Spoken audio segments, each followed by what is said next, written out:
Hello guys and gals, this is Kate Extreme Vlogging and for today, gagawa po tayo ng mango puree para po sa ating merienda.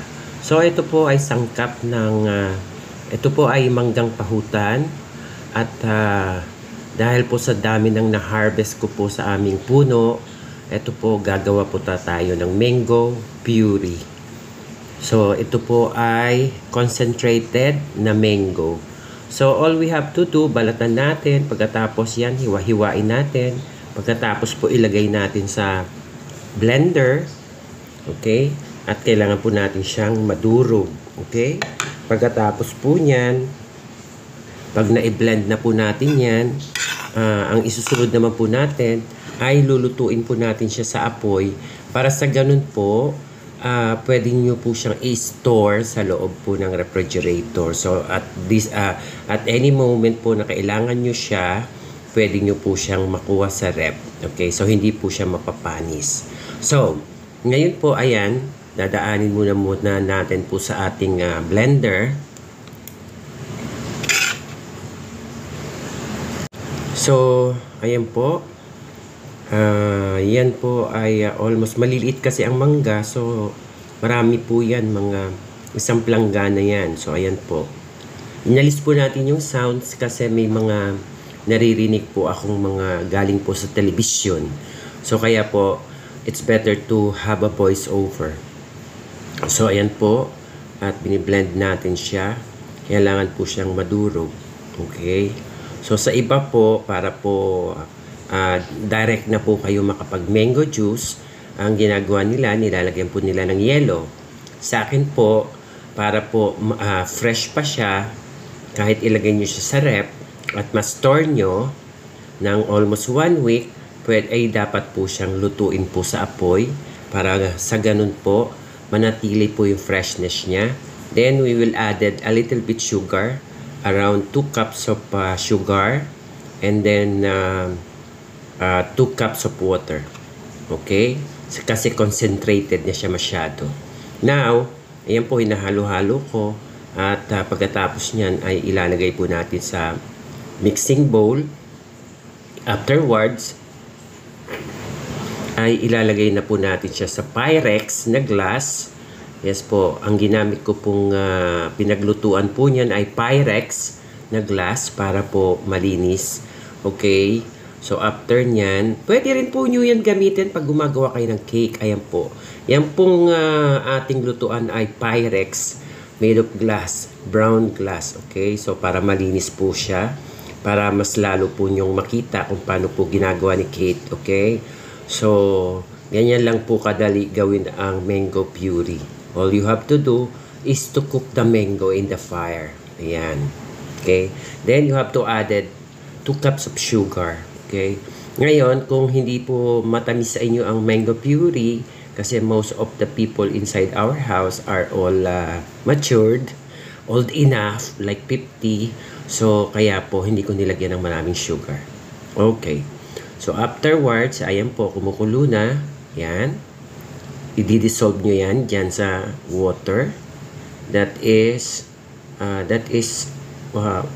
half or 1.5 cup of water. Yes, yeah. So I put 2 cups of sugar only. Ayan po, then dissolve. Ayan, halo-halo, mekos-mekos po tayo. Ayan, sabay po na umiikot ang mixing bowl. Ayan po. Ayan po yung mga mixing bowl na ginagamit ko po sa pagbe-bake ko.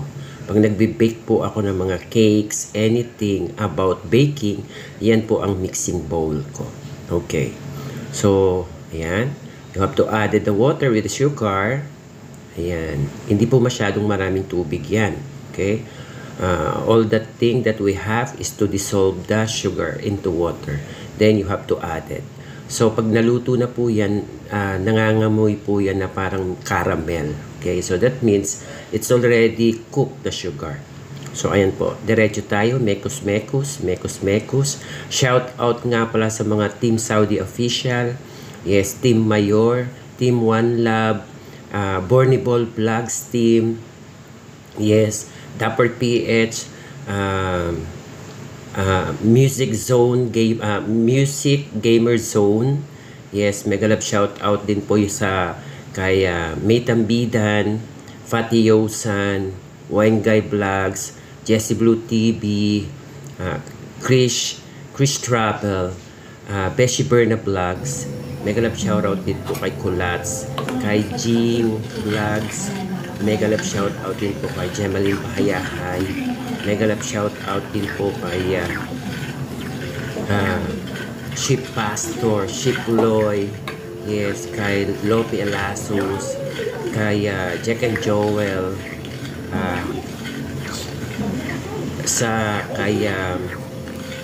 dito po kay sa mga kaibigan po nating nasa White World, katulad po ni Candilas, ni Luxor TV, Shirley Estrada, at lahat po ng YouTuber po sa Pilipinas, kay Kenzie, kay R.A. Garcia na famous ng Pilipinas. Ayan po.